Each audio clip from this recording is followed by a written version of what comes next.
Good morning children. तो आज हम जो बाकी बचे पंक्तियों के बारे में जानने की कोशिश करेंगे। तो कल मैंने आपको कुछ पंक्तियाँ थे उनके बारे में बताया था। तो आगे यहाँ पर कुछ पंक्तियाँ और भी यहाँ पर बचे हैं, तो आज उनके बारे में अध्ययन करेंगे। तो सबसे पहले अपना किताब निकालिए। तो पन्ना 3 निकालिए। पन्ना 3 यहाँ पर है। तो ये 4 यहाँ पर पंक्तियाँ अभी बाकी हैं। आइए देखते हैं। तो देखिए यहाँ पर क्या दिया है। मेघ यहाँ अमृत बरसाते, नदियाँ प्राणों को सींचती, हरी भरी ये फसलें सारी, बरबस मन को खींचती। तो यहाँ पर दिया गया है कि इस पंक्ति में जो नदियाँ और जो झरने होती हैं, यानी कि नदियों में जो पानी होती हैं, सो उससे सिंचाई होती है। उससे सिंचाई होती है। तो उस सिंचाई के बाद वहाँ पर फसल हमें मिलती है। उससे क्या होती है, हमें जीने के लिए यहाँ पर अन्न मिल जाती है। तो फसल आने के बाद फसल यहाँ पर काटना पड़ता है। फसल आती है तब उसे हम काटते हैं।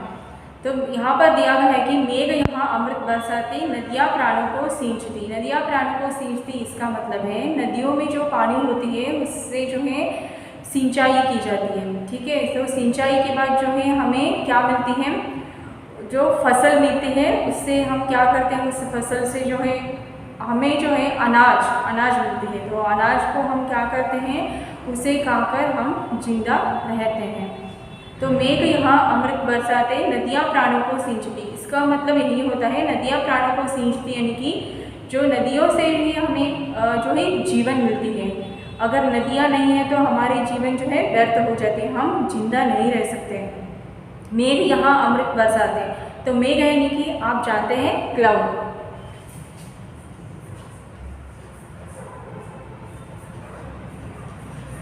तो मेघ यानी कि क्लाउड है।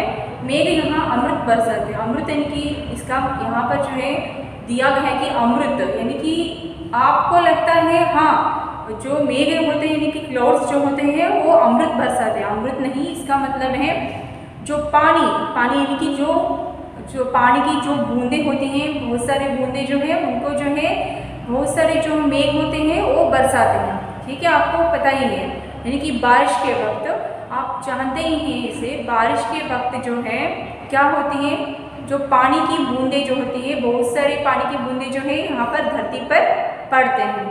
तो इसी तरह यहाँ पर दिया गया है कि मेघ यहाँ अमृत बरसाते। अमृत यानी कि जो पानी हमारे लिए अमृत के समान ही होती है। पानी अमृत के समान ही होती है। अगर बारिश नहीं होती तो अकाल पड़ जाती है। अकाल यानी कि ड्रॉट, बरगार।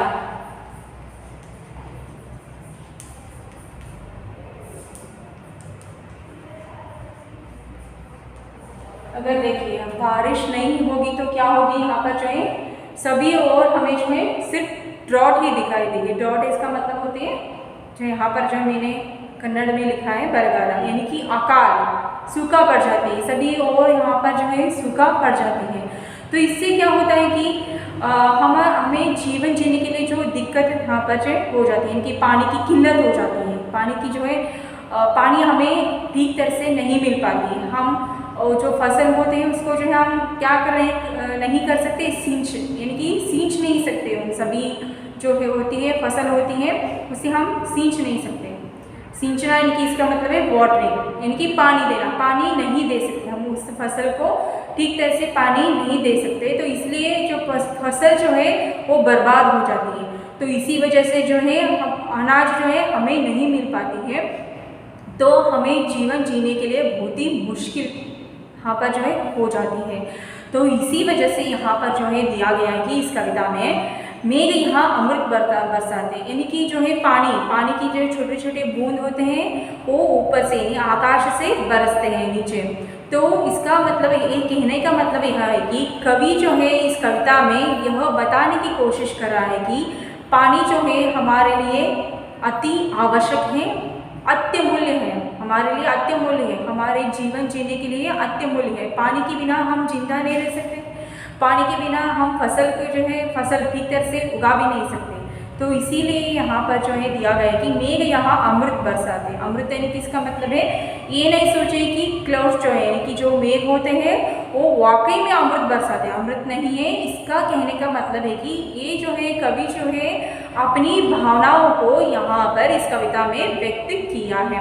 उनका कहना है कि यानी कि कवि का कहना है कि जो मेघ होते हैं वो आसमान से क्या बरसाते हैं, अमृत बरसाते हैं। अमृत यानी कि इसका मतलब है पानी जो है अमृत के समान ही होती है, क्योंकि पानी के बिना हमारा जीवन अधूरा है। पानी के बिना हम जी नहीं सकते, जीवन जो है जी नहीं पाते हैं। तो इसी वजह से दिया गया है कि नदियाँ प्राणों को सिंचती। तो मैंने जो है पहले बताया था नदियाँ प्राणों को सिंचती, सिंचना यानी कि वाटरिंग यानी कि पानी देना, सिंचना यानी कि पानी देना। तो यहाँ पर लिखती हूँ बोर्ड के ऊपर सिंचना यानी कि पानी देना।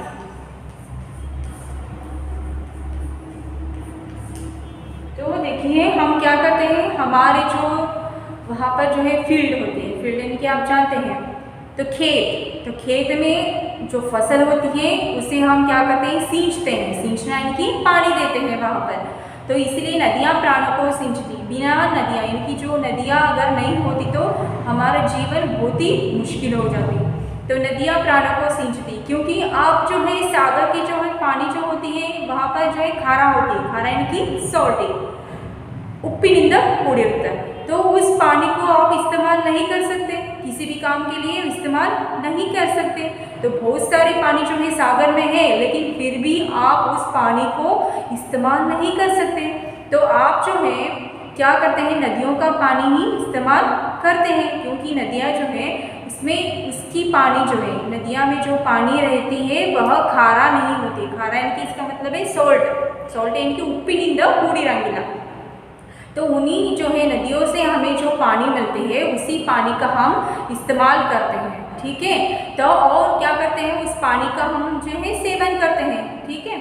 हम जो है पीते हैं, उसी पानी को हम पीते हैं, यानी कि शुद्ध करके उसे जो है फिल्टर करते हैं, शुद्ध करते हैं। शुद्ध करने के बाद उस पानी को हम पीते हैं। तो देखिए आगे क्या दिया है देखते हैं, हरी भरी ये फसलें सारी। तो देखिए मैंने जैसे कि यहाँ पर आपको बताया था, तो नदियों में जो पानी होती है उसी पानी से हम सिंचाई करते हैं। तो सिंचाई से जो प्राप्त होती है अनाज, तो उसी से हम अपना जीवन जो जीते हैं। तो देखिए फसल यानी कि क्रॉप।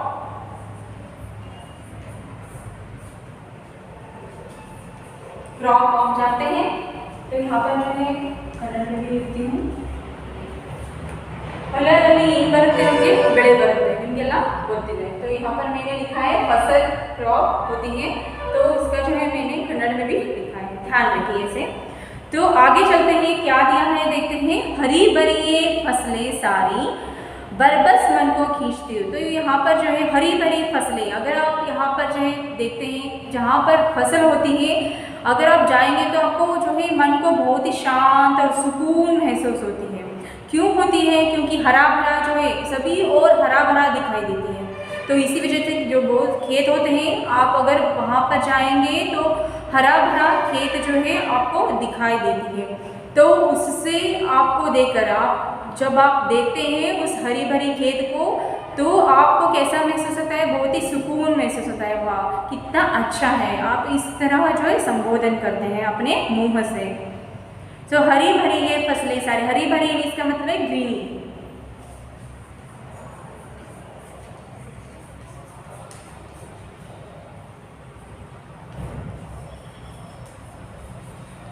तो सभी और जो है सिर्फ हरा ही हरा दिखाई देती है।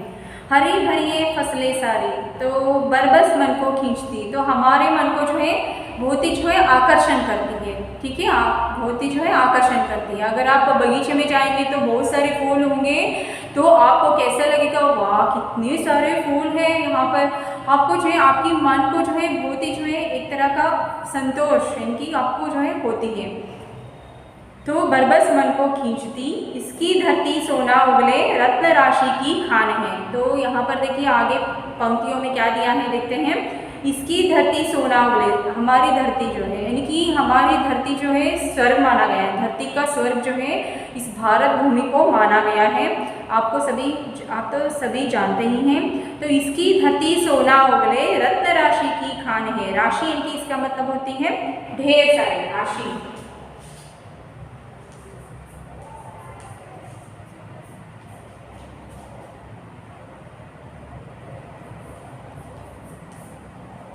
तो देखते हैं क्या दिया है। इसकी धरती सोना उगले रत्न राशि की खान है, भारत देश महान है। तो यहाँ पर देखिए दिया गया है कि हमारी धरती जो है वो सोने की तरह है। सोना इसका मतलब है यहाँ पर जो है हरी भरी है, जो है पेड़ पौधे हैं, प्राणी पक्षी में पक्षियाँ भी हैं।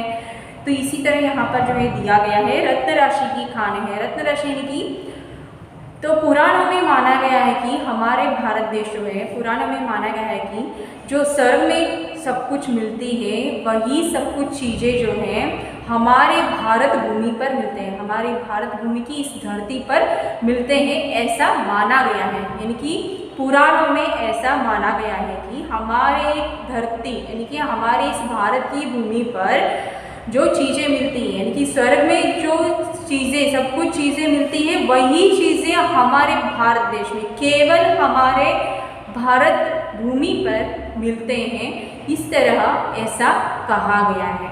ठीक है, तो आइए देखते हैं। तो इसीलिए जो है कवि ने क्या किया है, इन पंक्तियों के द्वारा जो है भारत की जो प्राकृतिक जो होती है उसके बारे में यहाँ पर जो है वर्णन करने की कोशिश की है। तो इसकी धरती सोना उगले रत्न राशि की खान है। खान इनकी इसका मतलब है ಇದು ಖಜಾನೆ ಅಂತ ನಿಮ್ಗೆ ಗೊತ್ತಿದೆ, धनದ ಒಂದು ಖಜಾನೆ ಅಂತ ಹೇಳ್ಬೋದು। खान इसे कहते हैं, खान कहते हैं। तो रत्न राशि की खान है, भारत देश महान है। तो देखिए यहाँ पर दिया गया कि भारत देश महान है, बहुत ही हम महान है। तो जैसे कि मैंने आपको पहले ही बताया था, ये जो है सदियों से ऐसा माना गया है कि यानी पुराणों में भी ऐसा माना गया है कि हमारा भारत भूमि जो है ईश्वर की भूमि मानी गई है, ईश्वर की भूमि मानी गई है। ठीक है, तो देखते हैं। और जैसा कि मैंने आपको बताया था कि यहाँ पर जो है श्री कृष्ण जी और श्री राम जी ने भी अपने मानव रूप में इस धरती पर जन्म ले चुके थे। तो यहाँ तक कि कई सारे संत हैं, बहुत सारे संत हैं, वो भी यहाँ पर जो इस धरती पर ही जन्म ले चुके थे। और यहाँ तक कि जो महापुरुष होते हैं उन्होंने भी इसी धरती पर जन्म लिए थे। तो इसी वजह से कहा जाता है कि हमारा भारत देश जो है बहुत ही महान है। तो सदियों से या फिर यूँ कहें तो पुराणों में भी इस भारत भूमि के बारे में बहुत ही यहाँ पर जो है वर्णन मिलती है। तो आइए चलते हैं, देखते हैं। रत्न राशि की खान है, भारत देश महान है। तो इसी वजह से जो है हमारा भारत देश जो है एक खान है, रत्न राशि की खान है। तो भारत देश महान है, इस तरह कवि जो है यहाँ पर अपने भावनाओं को यहाँ पर जो है व्यक्त किया है। या फिर आप यूँ कहें तो प्राकृतिक वर्णन किया है, प्राकृतिक और भौगोलिक वर्णन जो है इस कविता में यहाँ पर कवि ने किया है। ठीक है, तो देखते हैं अगली जो है यानी कि अगले कक्षा में जो है हम क्या करेंगे, बाकी जो बचे हैं यानी कि जो रामकृष्ण की लीलाओं का वो यह तो पावन धाम है, और जो है लास्ट वन वीर प्रताप शिवा का अब तक। तो इन दोनों भक्तियों के बारे में हम क्या करेंगे, अगली कक्षाओं में अध्ययन करेंगे। अगर आपको कोई दिक्कत है तो आप जो है यहाँ पर जो है ऑफिस में कॉल करके आप वहाँ पर जो है मुझसे कांटेक्ट कर सकते हैं। ठीक है, तो आप देखिए यहाँ पर जो है अगले जो है पन्ना निकालिए। पन्ना 4 जो है यहाँ पर कुछ दिए हैं, पन्ना 4, तो इसे निकालिए अभ्यास। तो इसे निकालिए। आप यहाँ पर जो है देख सकते हैं क्या किया है। देखिए, किस देश की शान निराली है, भारत देश की शान। ठीक है, आप तो जानते ही हैं भारत देश की शान जो है निराली है, शान इनकी प्राइड। ಭಾರತ ದೇಶದ ಒಂದು ಘನತೆ ಏನಿದೆ ಇಡೀ ಒಂದು ದೇಶದಲ್ಲಿನೇ उन्नत स्थानದಲ್ಲಿ ಇದೆ ಅಂತೇಳಿ ಹೇಳ್ಬೋದು। भारत के किस दिशा में हिमालय है, आप सभी जानते हैं हिमालय जो है किस दिशा में है, जो है उपस्थित है, इनकी भारत की उत्तर में, भारत की जो है उत्तर है, उत्तर दिशा। तो ये जो है भारत देश है। तो यहाँ पर देखिए, आप देख सकते हैं यहाँ पर जो है हिमालय, तो यहाँ पर जो है हिमालय, ठीक है। भारत के जो है उत्तर में जो है हिमालय है। भारत के किस दिशा में हिमालय, दिशा, तो यहाँ पर जो है आपको दिशा बतानी है, किस दिशा में हिमालय है। भारत के किस दिशा में हिमालय है, भारत के उत्तर दिशा में हिमालय है। समुद्र ने भारत को कितनी ओर से घेरा हुआ है, तो देखिए यहाँ पर जो है दिया गया है कि समुद्र ने भारत को, तो यहाँ पर जो है मैं यहाँ पर जो है पूरा करती हूँ ताकि आपको ठीक तरह से पता चले, ठीक है।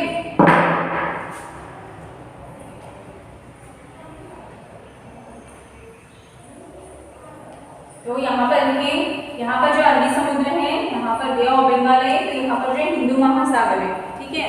तो तीनों ओर से जो है सागर है, तीनों यानी कि पूर्व में, पश्चिम में और दक्षिण में तीनों ओर जो है समुद्र है। तो समुद्र की पानी जो है तीनों ओर से घिरी हुई है। तो देखिए आगे क्या दिया, समुद्र ने भारत को कितनी ओर से, समुद्र ने भारत को 3 ओर से घेरा हुआ है। समुद्र ने भारत को 3 ओर से घेरा हुआ है। तो यहाँ पर जो उत्तर आती है 3 ओर से। तो भारत के किन्हीं 4 महान लोगों के नाम बताइए, भारत के किन्हीं 4 महान लोगों के नाम बताइए। तो महान लोग जो है आप कह सकते हैं गुरु नानक जो हैं, गौतम बुद्ध हैं, और यहाँ तक कि जो है स्वामी विवेकानंद हैं, रामकृष्ण परमहंस में जो है, वहाँ पर बहुत सारे जो है महान जो है लोग आते हैं।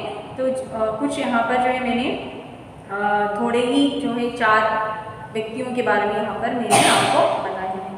तो अगर आप और भी जानते हैं इन्हीं 4 महान लोगों के बारे में, तो उनके बारे में भी आप यहाँ पर देख सकते हैं। तो आप सभी जो है यहाँ पर जो अपने नोटबुक में लिख लीजिए अभी जो मैंने उत्तर बताया। तो ठीक है, अगली हम कक्षा में क्या करेंगे, अगली कक्षा में जो बचे हुए हैं 2 पंक्तियाँ बचे हैं उनके बारे में अध्ययन करने की कोशिश करेंगे। तो ये सभी जो यहाँ पर जो है ध्यान रखिए, आपके नोटबुक में लिख लीजिए, ठीक है। तो हम क्या करेंगे अगली कक्षा में कल मिलेंगे।